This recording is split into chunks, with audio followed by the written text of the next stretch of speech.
Hi అందరికీ నమస్కారం. Welcome back to Jyothi Kinjura channel. ఇప్పుడు మనము గుత్తి వంకాయ కూర ఎలా చేద్దామో చూద్దామా.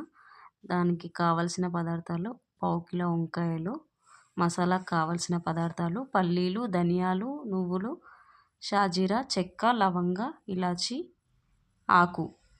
దానికి ఇంకొంచెం గ్రేవీ కోసం ఆనియన్, టమాటో, చింతపండు.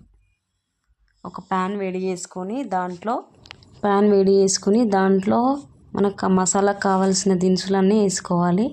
పల్లీలు ఏవైతే ఉన్నాయో ఇవన్నీ వేపుకోవాలి. బాగా వేయించుకున్న తర్వాత దింపుకోవాలి. తర్వాత ఆయిల్ వేసుకొని ఈ టమాటో, ఆనియన్, చింతపండు వేసుకొని వేయించుకోవాలి. కొంచెం గోల్డెన్ కలర్లో వచ్చే వరకు వేయించుకున్న తర్వాత పక్కకు తీసి పెట్టుకోవాలి.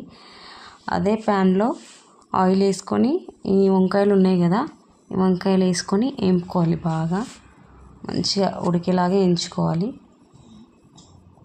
వేయించుకున్న తర్వాత పక్కకు తీసి పెట్టుకోవాలి. చూసారా ఎంత బాగా వేగిపోయినాయి. తర్వాత మసాలా కోసం ఇవి వేయించుకున్నవన్నీ మిక్సీ పట్టుకోవాలి. కొంచెం పచ్చి అల్లము, వెల్లుల్లి రెబ్బలు వేసుకోవాలి.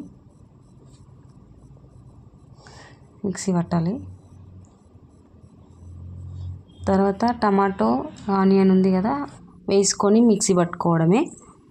తర్వాత కొంచెం కారం, కొంచెం పసుపు, కొంచెం ఉప్పు వేసుకొని కొన్ని వాటర్ యాడ్ చేసుకొని మిక్సీ పట్టుకోవాలి. ఈ వంకాయలు వేగిపోయినాయి కదా, చూసారా బాగా వేగిపోయినాయి. పక్కకు తీసి పెట్టుకోవాలి. ఇదేమో మసాలా గ్రేవీ.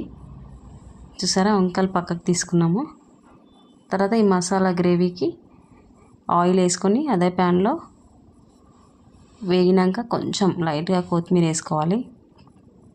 కొత్తిమీర వేసుకొని వంకాయలు వేసుకోవడమే. చూసారా ఎంత బాగా అయిందో గుమగుమలాడే గుత్తి వంకాయ కూర. Please do subscribe my channel. మీకు నచ్చితే మీరు కూడా ట్రై చేసుకోండి. Thanks for watching.